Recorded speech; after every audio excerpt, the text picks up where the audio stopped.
Hello, my marvellous sausages! I've been loving Warframe, it's absolutely brilliant. I've played for about 2 or 3 weeks now, but there's some things that can be a little bit confusing when you start. So this video is going to go over the things that I think are the most important for you to understand, and more importantly, for you to be able to get the feel of the game and start enjoying yourself, because it really is totally excellent. Now, as for your beginning Warframe, you do get 3 choices. You can either have Excalibur, you can either have Mags, or you can either have Volt, or it's Mag rather. There we are, there's Mag, sorry, and there's Excalibur there. Those are the 3 that you have the choice of.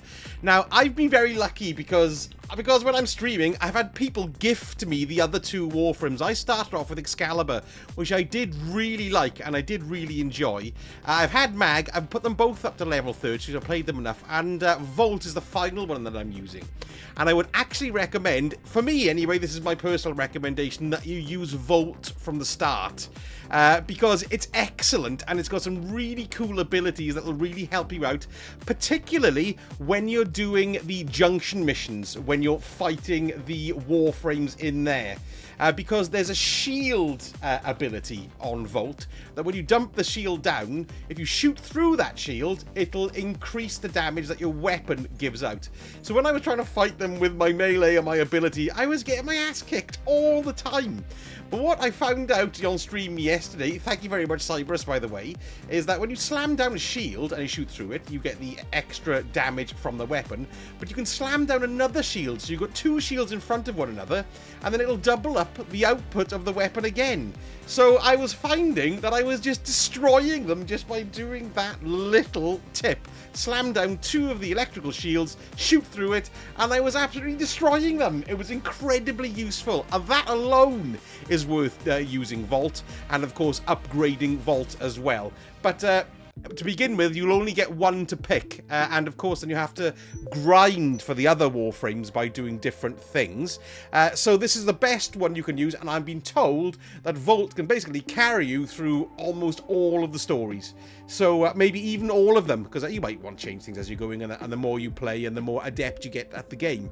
But Volt is a very good one. I've tried all 3 of them, and I would say at the moment, for me, Volt is my favourite. So that's my recommendation to get you started. Now, if like me you thought Warframe 1999 looked really cool and interesting, and you want to get a grip of playing it as soon as possible, well, it's not as simple as that, as I noticed when I first logged in after a year. I'd done about 20 hours or so, but I'd hardly scratched the surface. Well, Warframe 1999, you need to have done basically all the quest missions up until that point before you can play it, as that's according to the Warframe website. Now, here I am on the Warframe website here, and it's a warframe.com guides and quests. That's where you want to go and have a little look at, and I've signed in here as well. Look, there I am, Mr. Time Sausages.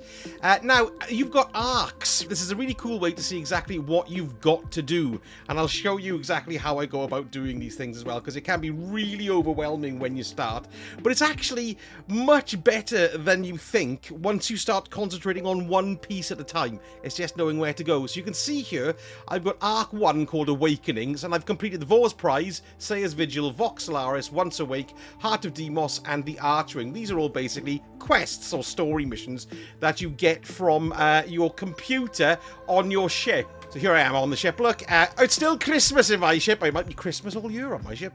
We come over here, look to the codex, and then you've got quests, and then you've got this major box here. A major box, that sounded very rude. And you can see it's saying, do the Duviri Paradox as a main quest, but I don't particularly follow that, because the advice I've been given is just to do them all in order, and that's the best way to go, really.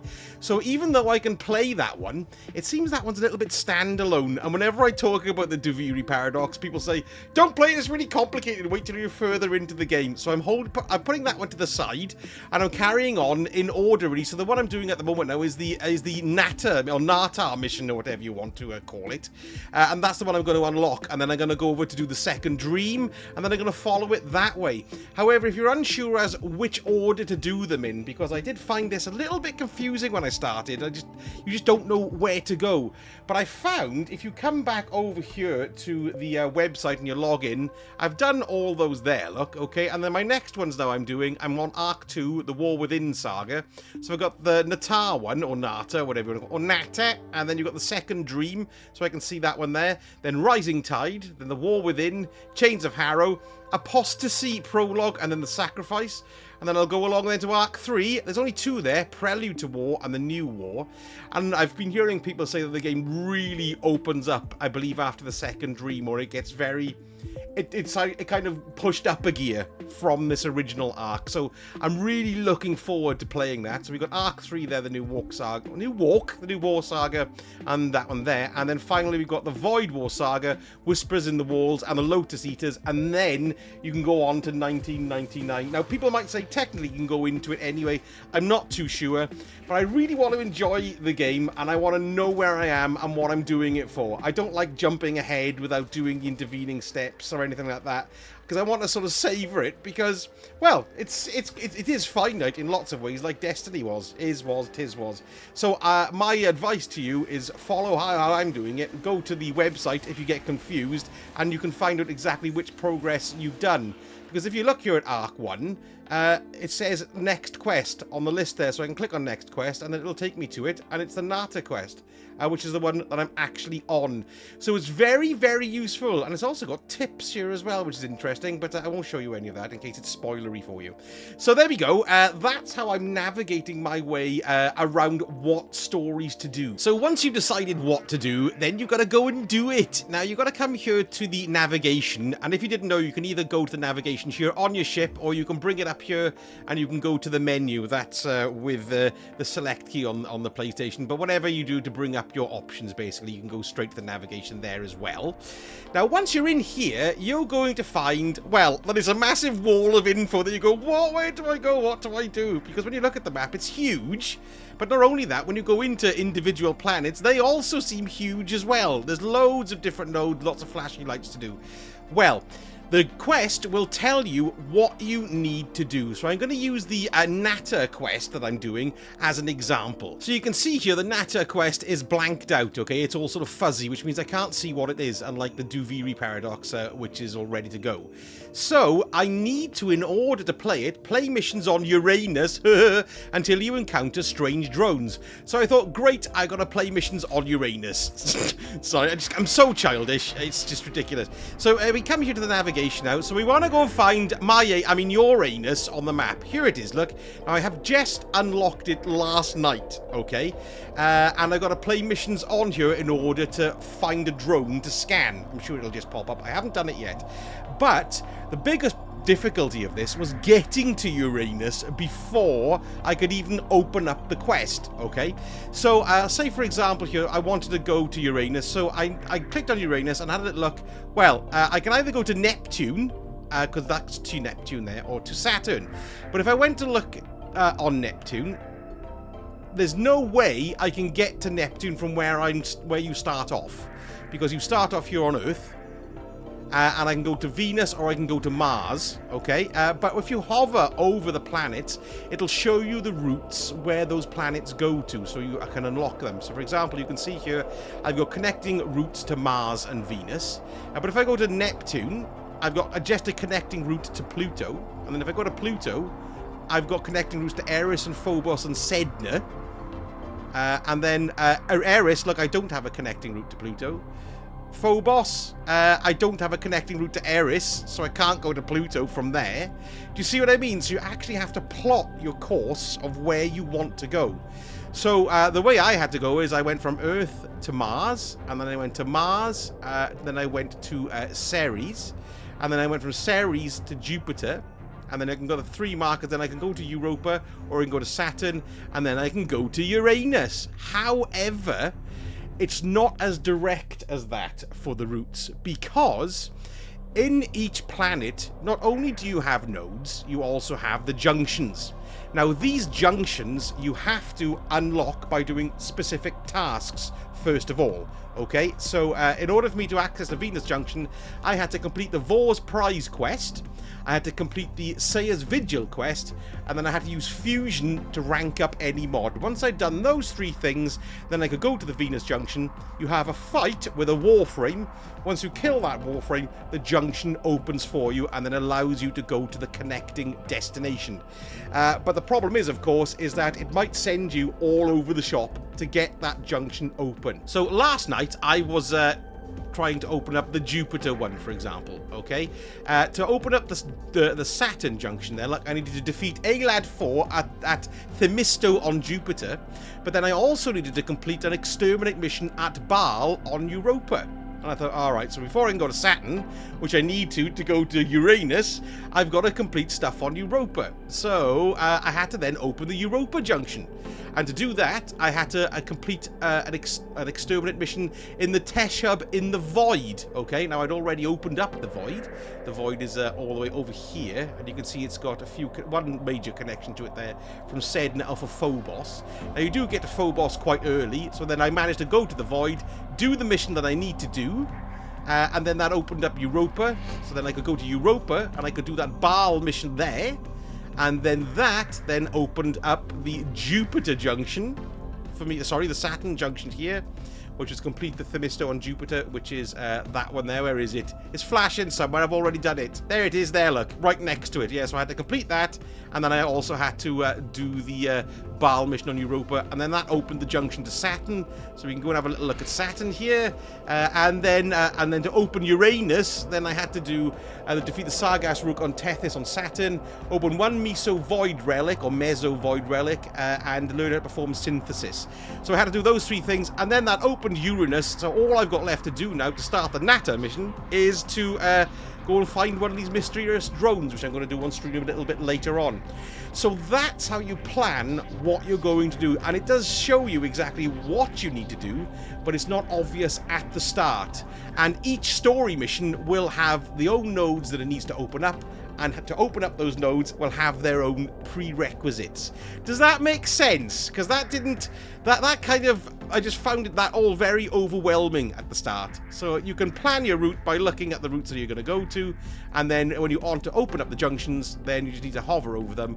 Oh, there it is, sorry, and it'll tell you exactly what to do. So for Mars there, complete the Mercury junction and collect 250 Rubidio, or whatever you want to call it.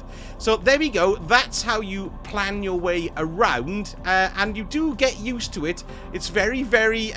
it's not intuitive, but it does show you which way to go. And also, I wouldn't get too worried about trying to read in everything and completing everything. I'm trying to do Warframe 1999, so I'm doing what I need to do in order to get the stories completed. There we go, lovely. Don't forget, when you log in each day, you get a daily tribute look, and you can pick your particular rewards, so it's entirely up to you what you want. I'm at the stage where I don't particularly know what I want at the moment, so from this one, for example, I'm going to get the neural sensors there because they only come from one location, which is Jupiter, whereas all these other ones can be earned all around the solar system. So that's my logic for picking up the neural sensors, but you get these every day, so it is worth logging in every day just to get some extra doodads. Very nice thing to do that. Not many games do that. Well, Destiny doesn't. Now, your ship has lots of different stations that you can use to do various bits and bobs, which can also seem a little bit overwhelming, but I found that the Arsenal was the one that I'm using the most to begin with. Now, this is where you swap between Warframes if you've got more than one, and where you decide what weapons to use and what melee weapons to use as well. So this is the first section here, and the frame I'm using is Vault, so I could go in here and press X. I can swap between any of the Warframes that I've got. So the ones you've got, you can see they're just there available for you to pick. The other ones here, you can buy these directly from the store for the platinum, which is the 375 there. You can see I've got 295 platinum. But personally, I'm not doing that. I'm going to try and earn and grind the Warframes and stuff like that. But of course, it's entirely up to you because Warframe is completely free to play, which is amazing. Everything is free, but you can buy the Warframes if you want to, and that's your own prerogative. But it doesn't really ram it down your throat either, which is actually a nice, pleasant surprise. People want to play the games. They want to go and buy the frames, which is great. So anyway, this is where you change your Warframe, and I'm currently sitting with a Vault. default, but you can, of course, then upgrade your Warframe. Now, this part is going to go into another part, which I found incredibly useful. I press triangle here to upgrade. Now, this, I went, oh my god, what? This is, I don't understand. These are your mods, basically, that you stick in to augment your Warframe. There's a similar screen for your weapons as well, and indeed practically everything in the game. So you can see here, like, I've got this one called Redirection. That gives me 55% to my shield capacity. Now, you think, great, that's installed, but how do you know what to install from all of these lists? When I've been starting, and I'm still doing this to be honest, but I'm still, at the moment, I'm starting to sort of pick up what mods are pretty good. Very small amount, but if you don't want to do all of that at the beginning, and I wouldn't recommend you worry about it at all, because you're going to be getting into using the combat and all that kind of stuff. On the PlayStation here, I press the R3 button, and then it brings up another menu, and you've got auto install. I use this all the time. It just sets up the configuration. Don't be afraid to use it, and don't feel bad about not knowing what each mod does, because I'm kind of like that, because I want to know everything and how everything works. But you're not going to be able to learn it all at once. It'll be too... in fact, it'll spoil the fun of the game. Just click auto install, and it'll go ching, and it'll put the best, or at least a good selection of mods into your Warframe or your weapon, and then you can use them and get used to them. And then you can also go in and decide, well, let's have a little look. You can see there that the redirection one there, that is my shield capacity. Okay, now then, you can see I've upgraded this one at the moment. There's each mod has got a little thing called fusion underneath it. Can you see that with R2? So let's say, for example, I want to increase the stretch there. It gives my ability range by 7.5%. So I tap R2 there, and then I can start ranking it up. So I can go to R1, look, and it's going to cost me 20 Endo and 966 credits, and that's going to increase my range by 15%. Which is quite nice. Or then I go to rank 2, and you can see the Endo and the credits go up, but so does the range. Now, you can do this with every mod, but I really wouldn't recommend that you go in there and start doing it. As you go along, you might think, oh, well, I want to tweak that a little bit, and that's how you'll start using the mods and understanding them. Because these ones now, you can see there's 5 dots at the bottom. It only goes up to rank 5, and if I wanted to rank that up completely, so I've got a plus 45% range, it'll cost me 620 Endo and 29,000 credits. And if you look up here to the right-hand side, I'm fine for credits. Credits are easily done. But the Endo is really thin on the ground. So I wouldn't go max ranking anything. Personally, that's not what I've done. What I've done is picked a couple of mods and ranked them up kind of halfway, just to get the extra boost. You know what I mean? So what have we got here? Vitality. See, that's quite nice for adding in health at this early stage. But I've heard that you shouldn't do your health too much because of various things. So I'm just kind of left that one. Then you do have mods like this one, Redirection. Look, you can see underneath it's got 10 stars there, and I can rank it up 10 times to increase my shield capacity, and then that gets very expensive as we go up. Look at that. Look, it's an incredible amount, 4,000, 9,000 Endo to rank me up to the final level. So I'm not worrying about that too much. And of course, you do have different configurations that are along the top that you can set up differently if you want to once you start messing around with the mods. But at this point in time, I wouldn't really worry too much about it, but just read the odd one and think, ooh, I want to increase my strength or whatever. It's a good way to slowly getting used to the mod system. I'm not used to it at all yet, but I'm finding by doing it this way, incrementally, it really helps. Now, another thing I found confusing, apart from the huge wall of mods and worrying about what they actually do, is how many you can install and how it works. Well, you've got a capacity in your Warframe and also in your weapons, and that capacity says how many mods you can put in, because it basically adds up the points that you can see here of your mods. So you can see I've got 2 there for stretch, 7 for redirection, 6 for continuity. So it adds all of those up, and then it minuses them from your capacity.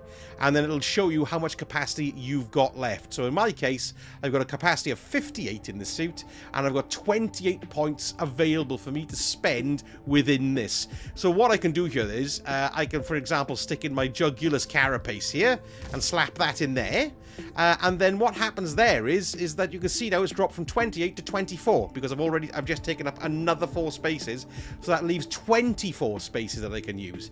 And it's not spaces, rather it's points, because if I then start using the fusion and increasing the capacity of my various mods to get, for example, plus 25% ability duration there, it will minus again from the capacity. Okay, so let's just see what I can use here. I'm going to use the vitality to help just because it's only a small amount. So I can rank that up just to rank 1. It's only going to cost me 10 endo and 483 credits. I apply that, so it's going to go from 2 to 3. Look at the top.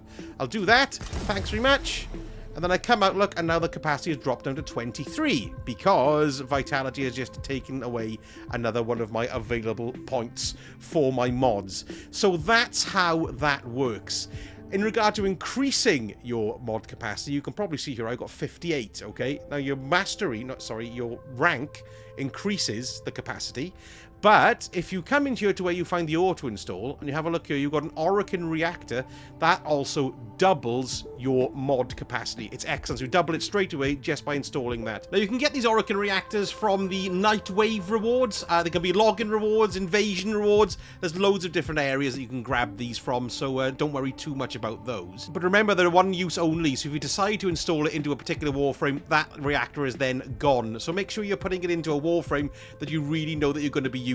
And because I know I'm going to be using Volt now for quite a while, I was quite happy to stick an Orokin reactor in it as well. But maybe I wasn't needing to be too precious about it because you can grab them pretty much pretty regularly, yes. Now another thing to be aware of about those Orokin reactors and doubling the mod capacity, you can do the same thing for your weapons as well, but you don't use an Orokin reactor, you use an Orokin catalyst, so it's something different. So you have to get a different one of those. They're obtained in the same kind of ways, but it's different for weapons, okay? And make sure, once again, you don't install them all willy-nilly, just stick them in weapons that you like using. That's the best way to go. Now, you might have heard me talk about the Endo and how quickly I was draining it because I was upgrading things too much. So how do you get Endo? Well, you'll find Endo, it can drop from enemies out in the world, which of course is pretty reliable, but that kind of trickles in. But I found, I was taught this on stream last night, it's very useful. You can sell duplicate mods. Now, you might not realize how many mods you've got as duplicates, and you can sell them off for either credits or Endo. So to do that, come down in here to the bowels of your ship. Oh, nice window. And then you want to come here to the mods station, okay? Now, you can see here, these are all the mods that you've got, and there's a lot of them. I've got 282 in total, but look, it says there I've got 176 duplicates. What? I had no idea about that. So, I can flog off these duplicates to make some nice bit of Endo that I can use then to spend to upgrade my mods. Now, you can see along the top here, you've got the mods in regard to what they use for. You've got Warframes, and you've got whatever that is, and you've got weapons, and you've got whatever that is. But if you come all the way along now to the one that looks like 2 pages on top of one another, those are your duplicates. So you click on that, and that'll show you all the duplicates that you've got. And in the left-hand corner at the top, it'll show you how many copies you have of it. So, for example, concussion round there, I've got 2 duplicates of it, okay? So all I need to do is sell those. Now, to do it, I can go on to it there, like, and I can, I'll pick it like this. And then it'll tell me how many do I want to sell. Well, I don't want to sell 2. I want to sell 1 of them because I want to leave myself with 1. So I'll confirm that. And then it's showing me, are you going to sell 1 of those? And then you can keep on going along to all the ones like that pressure point there. Like, I got 17 of them.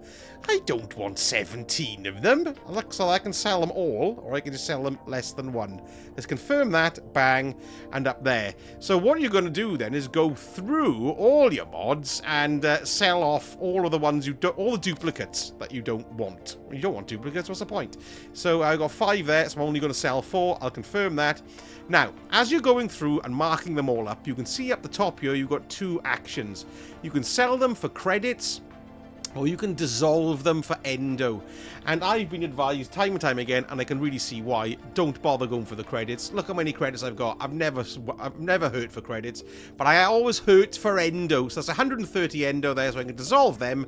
It'll say, you're selling those. I'll say, yes, I'll get 130 Endo for it. Bang, job done. And my Endo's back up again. So it's well worth, once in a while, coming in here and selling off your duplicates to top up your Endo stash. Now, here's something you might not not know, well, you might know actually, but you've got a gear wheel here where you can use different tools and gadgets. You can see here I've got me little hoverboard thingy.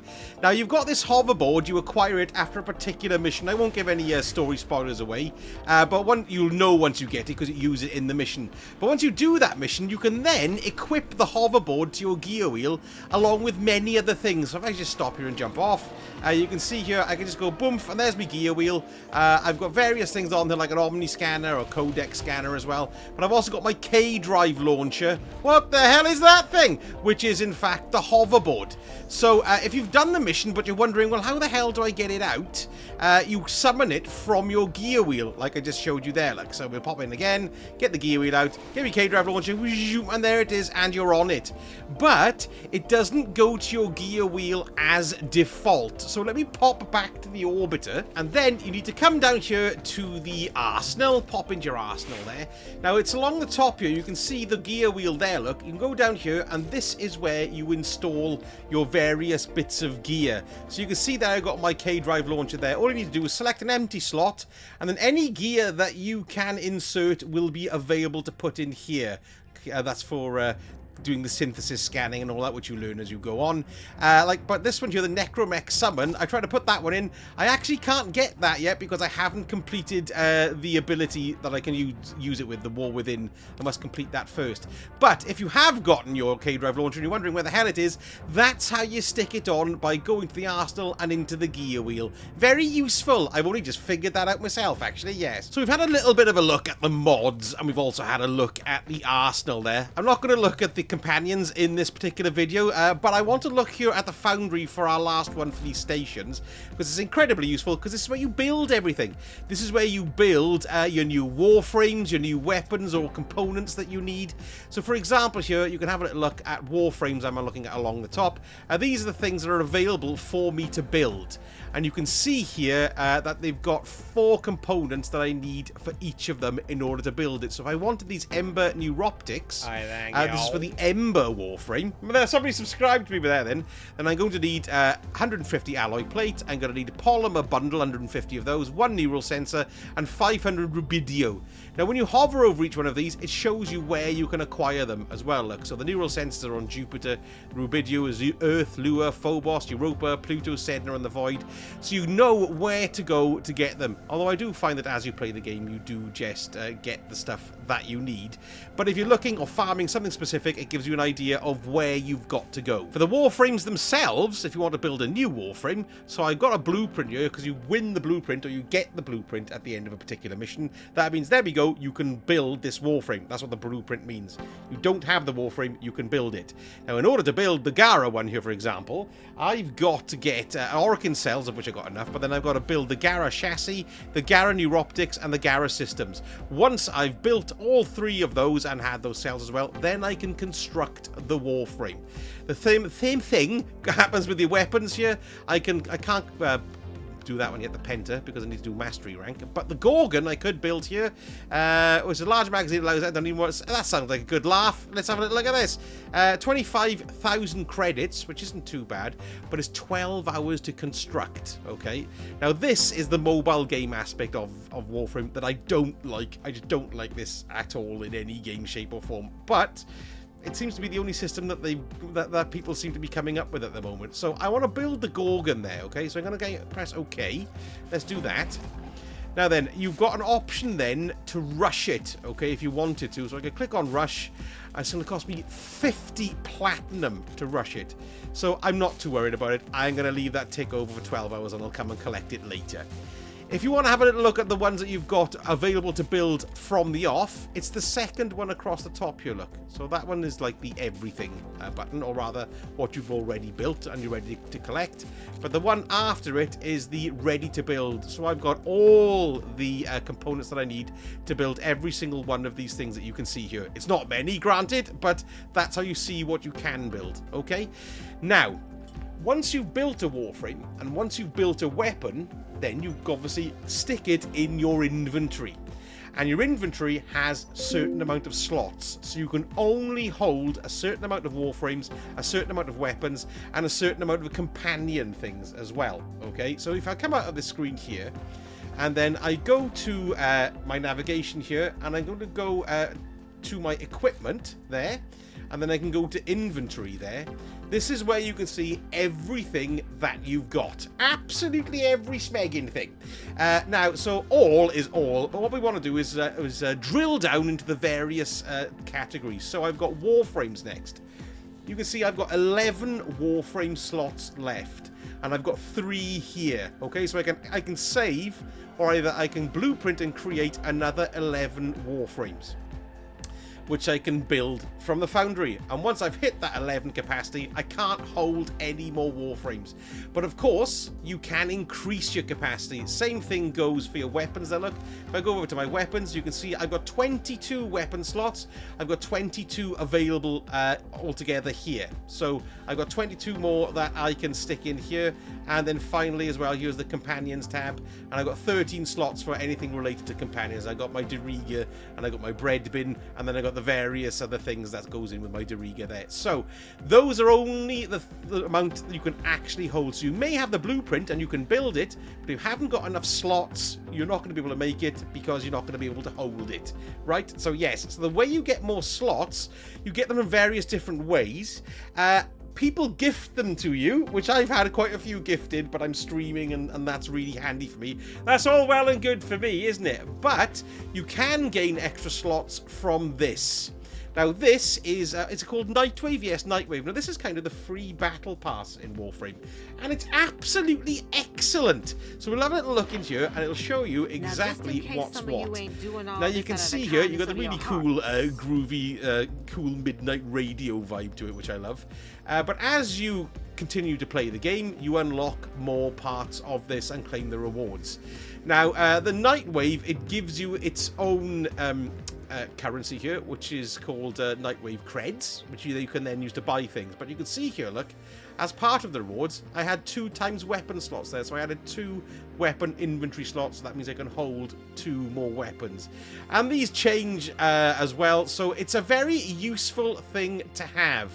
Now you do also have credit offerings here as well. You can say I press triangle there, and I can use my Nightwing credits to buy various things here as well from it. So it's most of these do seem to be, these all seem to be cosmetic, but yeah, you can see you've got mods there. Let's scroll down a little bit. You've got weapon skins, you've got various sigils as well. There you go, look, there's the Orokin catalysts there and the Orokin reactors. If you need them, you can buy them here. They're 75.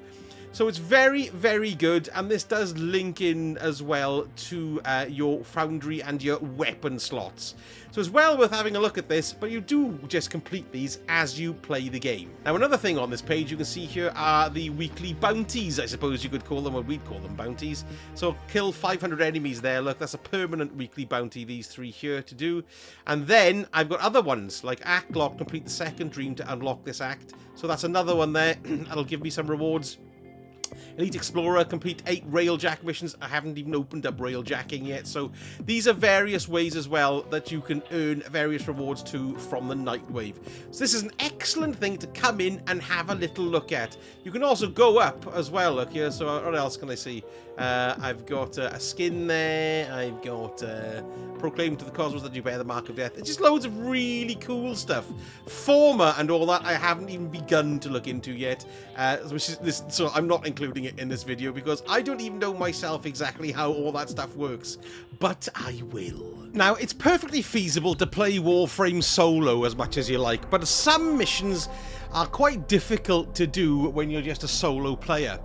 Now, you might not have any friends in Warframe because you've only just kind of started, but what's really cool is that there's basically matchmaking for everything in Warframe. And all you have to do is pick the type of game that you want to play. But what I mean by that is not one of the nodes in particular here, but say, for example, I wanted to do that spy mission there, which I find notoriously difficult on my own. But you can go up here, look, and you can pick who you want or how you want the game to try and matchmake you. So you can set it to public, and then it'll automatically invite people or people who are trying to join in the same thing and team you up. You've got your friends only, invite only, or you can just pick solo if you want to play completely solo. So all the options are viable, but of course some activities are pretty hard when it's solo. So I stuck on public for a few things when I wasn't streaming, and just to see what the experience was like. and to be perfectly honest, it was pretty good. People seem to be really helpful and really nice, and you know, you don't need to talk to anybody anyway if you don't want to, if you've got that kind of anxiety. And I didn't really talk to anybody doing it, but all the missions were pretty straightforward. I did find sometimes on some of the earlier missions, the more specific missions, when I was going in and trying to get some help, it didn't matchmake me with anybody, so I was going in on my own, but then people did slowly join as I was going through. So by using this up here, this older public bit or friends bit or invite only is the way to play. And I would recommend you do solo for the first bits, but once you bump into something that's quite hard to do, stick it on public. People will help you, and it's nice and easy. It's just like matchmaking on a normal strike in Destiny 2. It's great. So those are a few hints and tips that really stood out to me in my first time kind of playing Warframe. I did play it a little bit last year, but I couldn't remember a single thing. So I thought they'd be very useful if you decided to jump over here from Destiny 2 or whatever it is, because Warframe at the moment is absolutely excellent, and I'm dying to start playing Warframe 1999. Let me know in the comments if you've got any hints and tips that you'd give for starter Warframe players, because really the community is really, really good and really, really helpful. And our comment section here on the channel can be incredibly useful as well, so if you've got anything cool advice-wise, slap it down below. Anyway, thank you so much for watching, and I shall speak to you all again very soon. A sausage hurt.